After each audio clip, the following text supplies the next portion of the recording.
Hey, what's up, y'all? Welcome back to another episode of Through the Wire podcast, running back start sit risk assessment.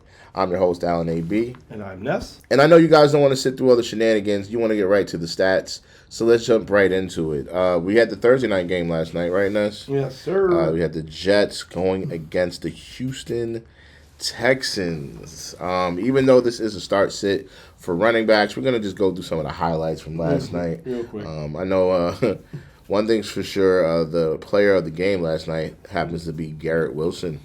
Garrett Wilson went off last night. He had about 90 yards and 9 receptions on 10 targets.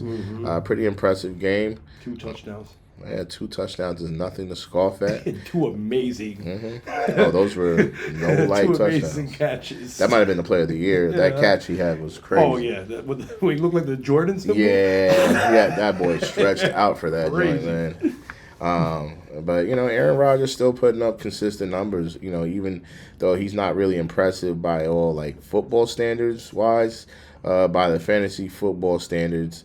Aaron Rodgers has been giving you decent numbers, About average. Yeah. And I would say on top of average. He's like the upper average. Okay, above average. Yeah, like above. Just a smidget. There's a slight pettiness in here. We got some more consistency last night out of Joe Mixon as well. He's been just a reliable player, and as usual. I mean, with nothing new here. Nothing new here. Last man here, yeah. He's been doing it for years. Yeah, man. Joe Mixon giving you guys 106 yards last night on the ground on 24 attempts, which is a pretty impressive stat line. And a touchdown. And this is crazy. This is with no receptions. They're giving him straight workhorse mode, and Facts. He's feeding you. He's not letting you down. Yeah, but Tank Dell, he seems to be the focus on last night it's on Houston's side. He's truly all they have right now. Man. Until Nico comes back, because Stephon ain't coming back. 126 yards, man. That boy was running for his life last night. Yeah. Did y'all know his first name was Nathaniel?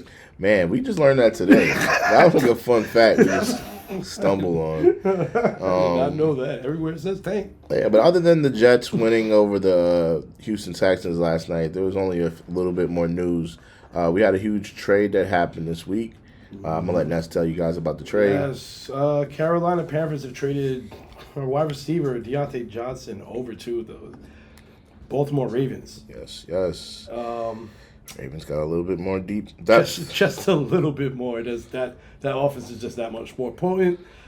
I think they're making it. I think they're making it known. They want this championship this year. They know it's now or never. I think they know this window that they have with Lamar probably isn't the greatest. I think the running back. I think. I don't want to stay on this too long because again, I know this is our running back risk assessment episode, but I think they're trying to go faster with these QBs because they know these running QBs have a shorter lifespan. I think these running quarterbacks. Think about it. The offensive positions that have the shortest lifespan are the running backs. So when you got running QBs, you're kind of like double on top. You're really double risky. Especially if it's a QB that doesn't know how to slide. That part. And they're not normally as... the QBs aren't as bulky as most running backs. So I don't think they're prepared to take all the hits. Yeah, they're not built to take the hits. So it is going to be something that I feel we'll see a lot more with these running quarterbacks. They're going to be gunning for championships in a 2-year span, or they're probably going to break the teams up. It's not going to be a long lifeline on these guys. But anyway, listen, that's neither here nor there. We're here to talk about running backs. So let's just jump right into it for Week 9. Now, keep in mind, we do have some teams on bye this week. If you have anybody that's on the Steelers or on the San Francisco 49ers, they will not be playing in this week's games. So just keep that in mind. If you're someone who's an Isaac Aguendo owner or a Jordan Mason owner, you probably were going to take a risk starting them anyway, but you're going to sit them out for sure because they're not playing this week. Same goes for anyone, basically. Najee Harris. Jalen Warren. These guys will not be available on your teams this week. So just keep that in mind if you're looking for placement at your running back. So I guess we'll just jump right in. We're going to, I think, just so we're in the same ranking, we're going based on Yahoo, just so you guys know. This is also going to be based on actual rankings. Yep. Yeah. Yeah, we can do actual weekly rankings. Yeah. Yeah. All right. So basically, the top 25 running backs for this week. We're going to give you a breakdown of running backs based on 3 different tiers. We basically have our red tier, which is basically our highest risk. We have our yellow tier, which is medium risk, and then we have our green tier. These are the low risk running backs. These are people that you can surefire go ahead and just drop in your lineup. You shouldn't have any problem. Basically, anyone who's like 15 above ranked, we're going to consider them low risk. Anyone ranked from 10 to 15, we'll consider them medium risk, and anyone who's expected to get anywhere less than 10 to 15, yeah, they're going to be high risk. First runner-up, we got Alvin Kamara of the New Orleans Saints going against the Carolina Panthers. You know what that answer is. We don't even need to really talk. Do we really have to say anything here? Start. Next, we got Derrick Henry going against the Denver Broncos. Listen, Baltimore is a powerhouse now. They haven't really been doing the best in keeping these wins consistently, but they know how to put points up, and I know Derrick Henry knows how to run. So if it's at any point, you already know he's going to break off a big run or he's going to get a touchdown. So he's definitely going to be a start. I don't care who he's facing. No question here. No matter who they face, start. Leading rusher of the year. I don't care who he's facing. And our next player, Kyren Williams. Oh, yeah. Of the Los Angeles Rams facing Seattle. Another one of those players where it's just, who the fuck matter? It doesn't matter. Doesn't matter. Just start him. Fire him up. He's matchup proof. Again, man, LA Rams have been showing you nothing but they run. Mm-hmm. They like to run the ball, and Seattle is a team to run against. They're not that strong this year. It's a team that you definitely want to fire up on.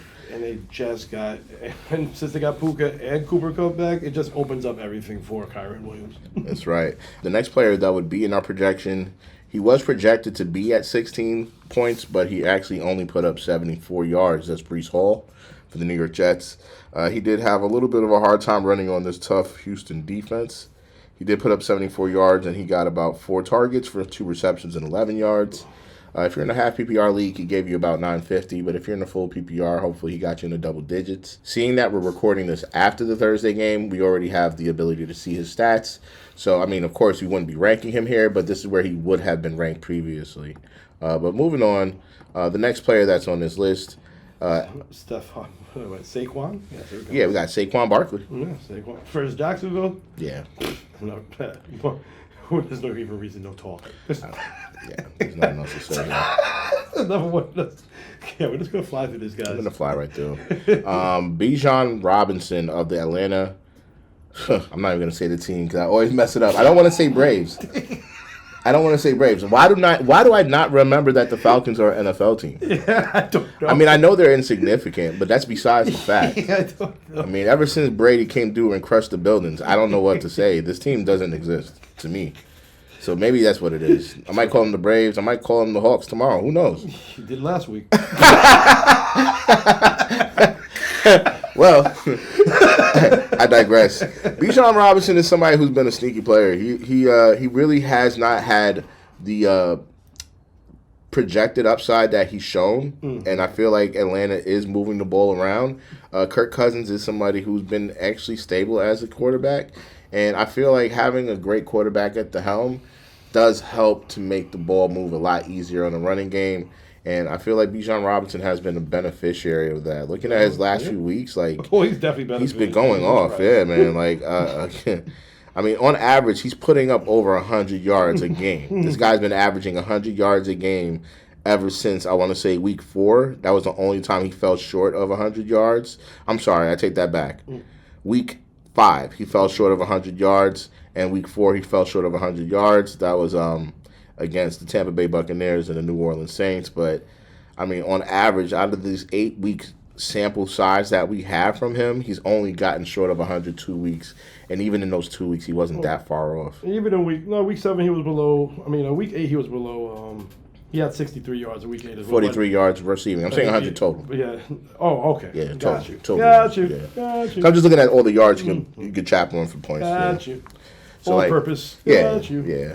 But ultimately, yeah. Honestly, he's more boom than bust. There's really not much risk here. Start him up. Bijan Robinson, especially going against this team.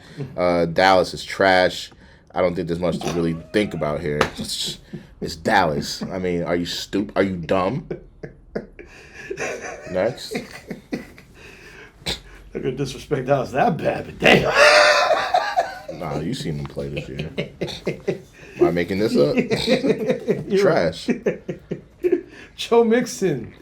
Well, you already played against the Jets, and he had a good game. 106 yards for one rushing touchdown. It's the consistency. But not necessary to talk about. Well, that was the end of our green tier. Again, these were our the least risk involved players. These are the players that you know are surefire ads, starts of the starts of your week, if you will. But going forward, these are going to be players that are there's still a good amount of players in this next tier, but these are where the risks start to get a little bit riskier. It's starting to get a little bit slippy. These are going to be more the defense-dependent matches where you might find players who are good, depending on what the matchup looks like. But let's just go right into it. These are our medium-risk players. We're going to jump right in. We got Kenneth Walker from Seattle. He's going against the LA Rams. Right now, Kenneth Walker is expected to put up a pretty decent game. I honestly don't mind him going against the Rams. I think this is going to be an easy matchup for him. Yeah, they had a down game last week, but I think it's going to be a good bounce back for him. It should be a good bounce back. Yeah. Good bounce back. I think this will be a good bounce back. Let me see. What is Kenneth Walker doing these days? I'm looking at his last few weeks. Everything. Man. Except last week. Yeah, last week was a rough week for him. And that's honestly, it's an outlier. Because if you look prior it was a negative game script though. They were getting destroyed by Buffalo. Yep, there was a passing game script. So they had no real run. The next person on this list, you want to take the next one? All right, next is Jonathan Taylor versus the Minnesota Vikings. Okay,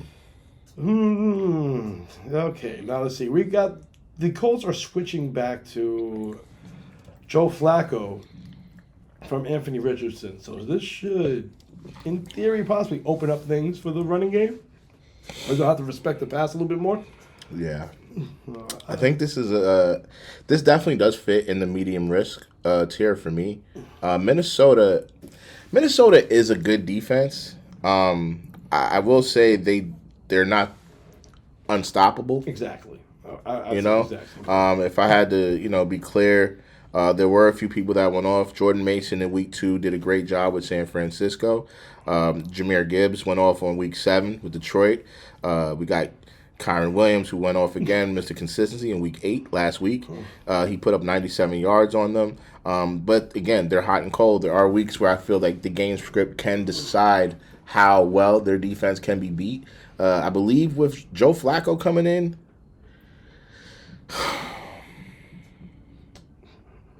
even so, he'll be a target for checkdowns. He is going to be a target for checkdowns. Joe Flacco love his checkdowns. I got to be honest. He's a speculative start for me. I would say he's startable. He is startable. Jonathan Taylor is startable. He is startable. I only say speculative because I feel like this could be one of those that ends up being a game script game if they fall behind too early to Minnesota. Yeah, that's true. They end up having to rely on the pass more, and it might end up not being in his favor if it happens too early. If it becomes like goal line dependent, that's where it becomes like one of those. But I think he is somebody who's so solid you kind of can't bench him. In a matchup like this, especially, you might just have to take the bullet. And he's like one of the rare 3-down backs left in the league. Yeah, he is, and because of that alone, that's why I'm gonna say he's a must start. If it wasn't for him being a workhorse back, I would say this is a risky start, but it's still a start. Yeah.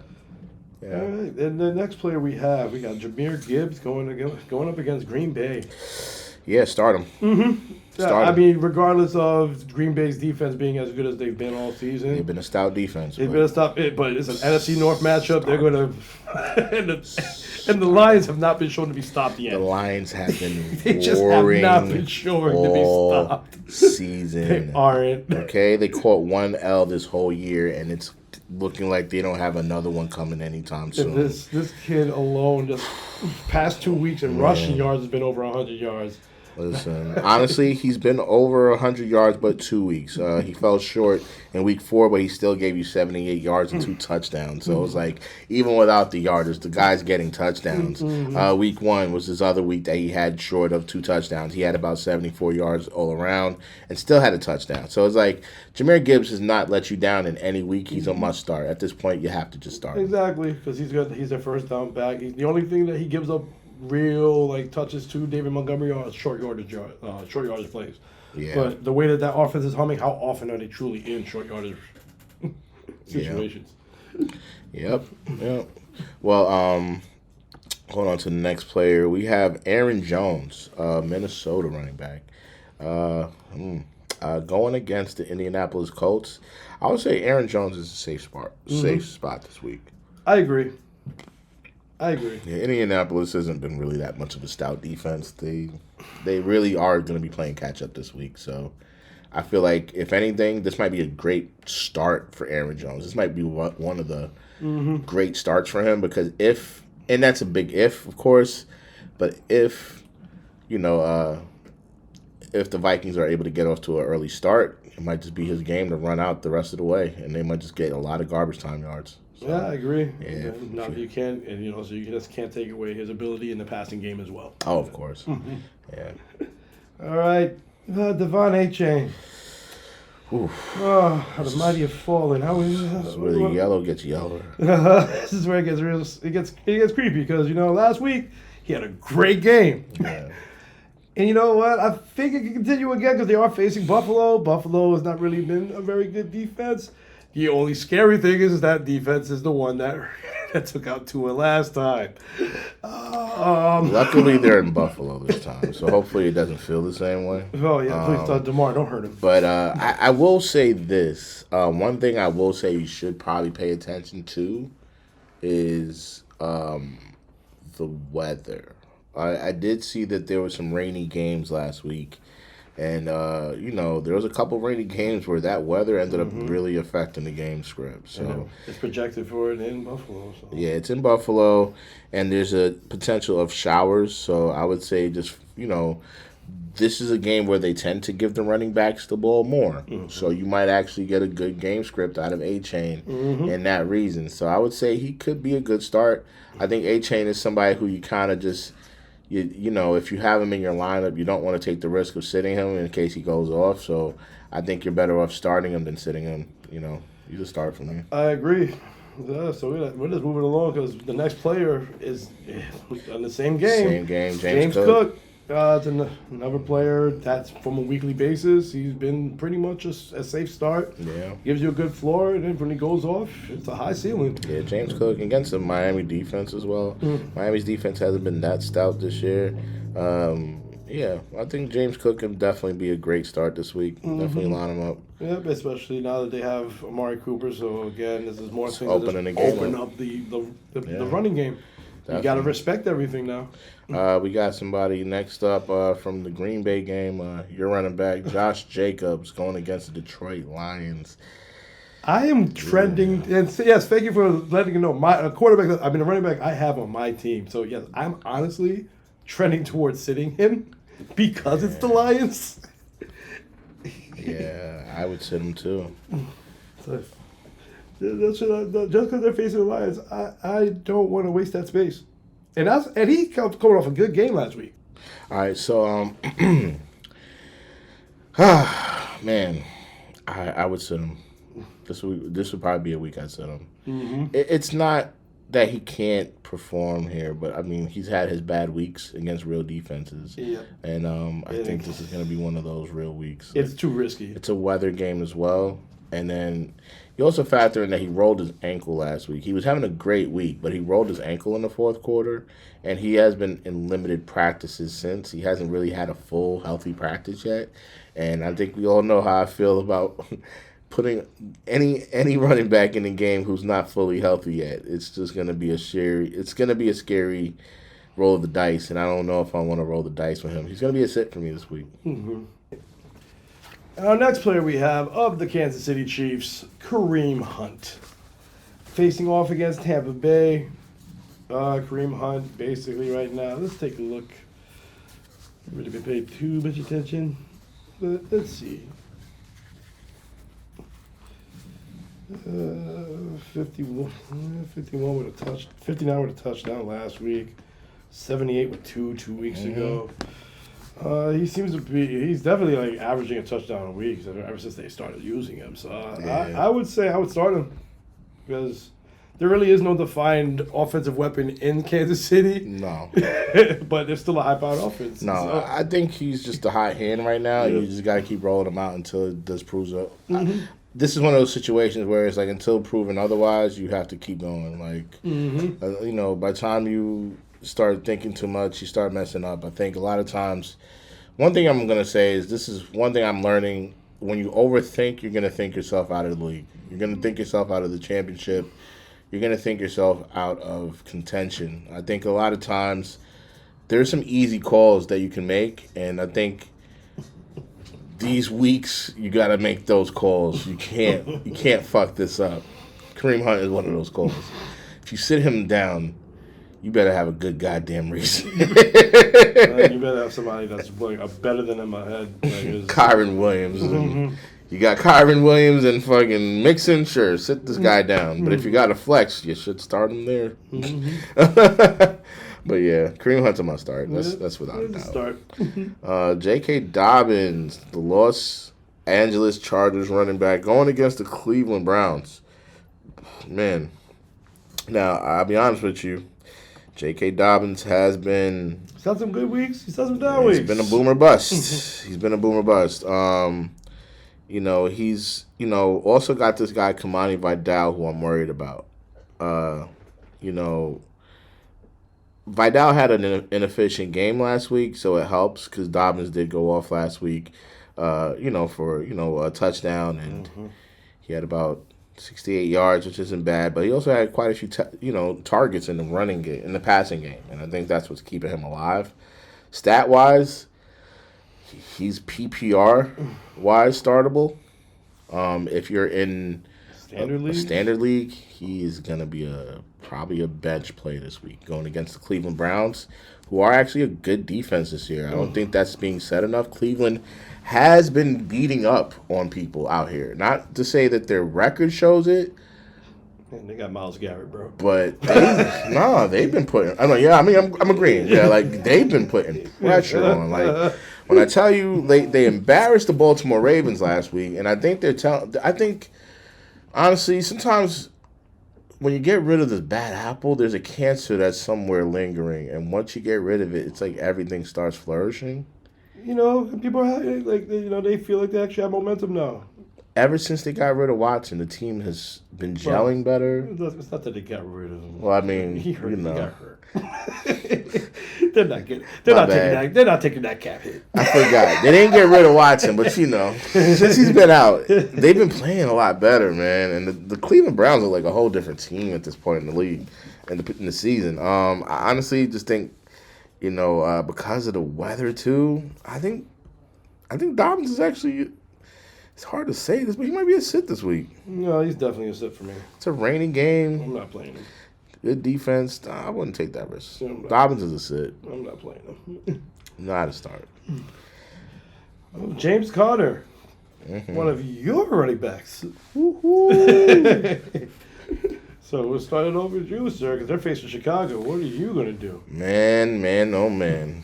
Going against Chicago.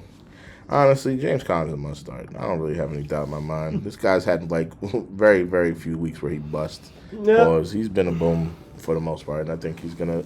Again, he's very he's a workhorse back there. He's getting a majority of the backfield work. He's really been the one that they rely on to carry the games because Kyler's not even the one. I feel like he's the captain of the team at this point because in tough situations, and I mean when they were down, I've seen them rely on the running game more than the passing. In situations where you should be passing, running, where you're utilizing the run game, risky man, and pulling off major gains. So risky wins, but they did it with James Conner. So I would start him up. Definitely. Yeah. Gonna move on to David Montgomery. Yeah, David Montgomery, Detroit running back. What you think? Start us it. The second Going against Green Bay, Detroit. You got second running back in Detroit. You got two-headed monster here. And they're both always. They've both been so usable all season. But Green Bay is a tougher defense. True. I mean, will they be relying more on the passing game tomorrow? Will they be running out this running back committee that they've been running? I kind of don't want to miss out on the potential for points with him. I would have to. I would, because have we to don't start know him. we don't know if Jordan Love is starting yet, so that could potentially change a lot. Oh yeah, you're right. Yeah, Jordan Love is injured either way, so like, even if he is playing tomorrow, I'm still kind of confident now. It's a very groin injury, so very confident to see this one. Yeah, David Montgomery. I think he's not a must start, but he's a start. I'll start him. He's a start. Mm-hmm. Yeah. Tony Pollard of the Tennessee Titans facing New England Patriots. Oof. This is a tough one for me, my friend. Yeah. This is a tough one. He's got a questionable tag. I know he's got a little bit of a hamstring issue going on and a foot injury. And then you got, right? Heading into the season. Mm-hmm. And then Tajay Spears might be ruled out. So again. It's like right now, it's kind of like he's going to be a workhorse, but he's not healthy. So I don't know what to do with this. I'm scared with that, too. He managed to put up 94 yards on the set Detroit defense last week. Yeah, and that was because, again, he's a workhorse right now. He He's had no 20 Tajay, touches on that. He's hurt? I mean, here's what I would say. If he logs a healthy practice going into Sunday, start him. If he can't get a healthy practice in, they might have to roll him with a... Do they have a backup running back? Who's their third? I don't even know. And I'm a fan. This is your actual team. That's the crazy thing. Tyler Spears. So Julius Chestnut. And they said, oh my God, they got Joshua Kelly off the practice squad? Holy shit. Fun times. Yeah, this is looking... I think I'm going to just skip this one out. I would wait to game time and see what you're looking at. It's such a good matchup, too, because it's New England. It is. It's scary. It is. It's scary because it's a good matchup, and they might need to run more on this team. But then if he's injured... he might not be able to even handle the workload of running the way that you want him to. I would say this is a speculative start, pending upon health status. Mm-hmm. If he's healthy Sunday, if they change his tag to designated healthy, start. I'll start him. If he's questionable going into the game, I would sit him. What you think? I would start him if he's healthy. Pending on health results, start. If he's not, even though it is New England, I'll sit him. I'll start him. He's healthy. Sit him. Yeah, because I think after Jordan Mason, Ness is not sure what to do with these anymore. Fun times. Need any help? This is our bad break from last week. And you can tell who won. Every win doesn't come with a smile. I won the argument, but I lost the battle. The battle of the House of Henry was lost.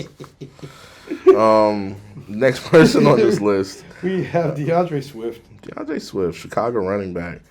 Going against Arizona, I really don't think you have anything to worry about here. DeAndre Swift should have an easy time against this easy defense. Yeah, guys, it's not week 3 anymore. Yeah. It's not week 2. It's not week 1.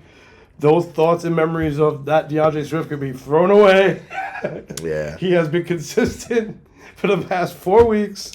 I also think it has a lot to do with the gameplay of the quarterback. I think the quarterback has definitely stepped his game up. What's the quarterback's name again? I'm sorry. Caleb Williams. Caleb Williams has definitely stepped into his more confident pace. And I believe that's a testament to That's one good thing the coaching staff has done. Yeah. Is that they've actually been pulling a game plan that works for the kid. Yes. Not trying to do like Not forcing him to do what they want to do. They're doing a good job with that. And I think that's what's helping everyone around him. Like the whole team is benefiting from his confidence. His strengths, and, so everything's helping for bouncing everybody. the ball around more. DeAndre Swift's definitely looking better as the season's progressed, and so is the quarterback. So I think it's been a parallel, if you will. You know? And then this week they're facing Arizona. That's not really a good rushing defense. Yeah. Yep. Nice start for me. Yeah, start. The next person on this list is Alexander Mattison. Yes, running back Alexander Mattison for Las Vegas Raiders going against the Cincinnati Bengals. Alexander Mattison has been spotty. It's like up and down. But he has had a hard season too. It's, looking at their defensive matchups, they haven't been going against easy teams. The teams they're supposed to beat, he does well on. The teams that they have difficulty beating, all right, just give you reference, right? The first week they faced the toughest defense in the league, one of the toughest. The second to last toughest defense, Los Angeles Chargers. He actually put up a decent game against them, but then Baltimore, who also had... He was in a backup role back then. Then he went against Cleveland, again, who's a straight-up defense this year. Denver, another one. A defensive team. Pittsburgh, he puts up a good game. Yeah. So I feel like when he's going against teams like Cincinnati, you can expect him to play up to the potential of his opponent. I think he's a start this week. I'll tend to agree because they really don't have much else. It's Gardner Minshew as your quarterback. Then there's Jameer Wise the backup. Yeah. No, Alexander Madison is a good start if you have him. Definitely like a flex play option, but yeah, I would definitely play. I'll start him. Yeah. Who we got next, guys? All right, Brian Robinson Jr. Oh yeah. Washington running back facing the New York Giants. Oh yeah. I see he's got the questionable tag on there. And this is where I'm going to break because honestly, with him, he's one of those people where because he's had a questionable tag going into every damn game this season basically, and then he goes in and he puts up a decent game, not an amazing game sometimes, but last week was like the lowest he's had in about the entire season. So yeah, and it was against Chicago's defense, and now we're facing the lowly Giants. I'm going to start him. Oh, yeah. If he's healthy going into the game, start him. If there's still questions about his health going into the game, then, of course, look further into it. But, I mean, like you said, he's always had a speculative, week before this, so it's been a routine of theirs. So I would say, yeah, and Brian Robinson, start. Against the bitch-ass Giants. Ramondre Stevenson, the New England running back, going against the Tennessee Titans. Honestly, because of the opponent, I'm going to just say start him. He's not consistent. I'm saying start him. He's not consistent by any means. But I feel like he put up a great game against that Jets defense. Did a great job on the Jets last week. Wasn't expected. Drake May did go out with a concussion. So definitely helped. Brissett is not a good quarterback. That's what happened. Brissett wasn't gonna throw much. They weren't gonna let him. And going against a team like Tennessee this week, regardless, it's gonna be low scoring. Whoever's in there, it's gonna be a lot of running. It's gonna be a slow defensive game. Yeah, so he's a start. He's a start. Javonte Williams of the Denver Broncos. Another man who a couple weeks ago everybody was a drop. Then he had one good game and fooled everybody. He's facing Baltimore this week. Two games. Over 100 for two of those. Fooled everybody. Yeah, I'm not fucking with him. I'm not doing it. Especially against Baltimore? I'm not this is like a toxic relationship. You're not going to get me to keep going and coming back. This is a dub. This is Bo Nix I team. see the red flags on the wall, sir. I got more favorite Bo Nix. I wouldn't even start him for the rest of the season, honestly. Honestly, for the rest of the season, leave Javonte Williams off your team. You can actually drop him. Drop. Because you don't want to take the risk. He's going to have those upsides, of course, but it's like Baltimore, Kansas City, Atlanta, Cleveland, then a bye. Yeah, then in the playoffs, you got the Chargers. Walk away. We could put this all behind you if you just walk away. Walk away. The last player on this list, Nick Chubb. Nick Chubb, number 25. Good to see him back. Yeah, man, I'm happy to see Nick Chubb back. However, this week going against the Chargers on a rainy day, I would not like to see him in the game. I would say leave him on the bench, on the waivers, whatever you want to do, don't start him. Especially when we still don't know what his workload is truly established as yet. Yeah, I would leave that on the bench until you at least know it. Like you said, until you know what he's dealing with, he's a sit. Mm-hmm. That's our start, sit, risk assessment for running backs, top 25 for week 9. Whoop, whoop. I hope you guys got something out of this week. If you guys don't, it's on you, man. Listen, I can lead you to the water. I can't make you drink it. Don't you hate when you start sounding like your parents? Yeah. Thank you for tuning in. Oh. Thank you for tuning in, man. I'm your host, Alan AB. And this is Ness. Hey, make sure you follow us on our socials at Alan_AB_. And NYNES 516. You got it. Also, shout out to Spotify Studio. Yay. Thank you for allowing us to create this really dope content here. It's amazing. We love it here. And you will too. If you guys are interested in podding, go ahead and reach out to PodifyStudio.com. You see it on the shirt. Bop, bop, bop. You get it later. Peace. All right.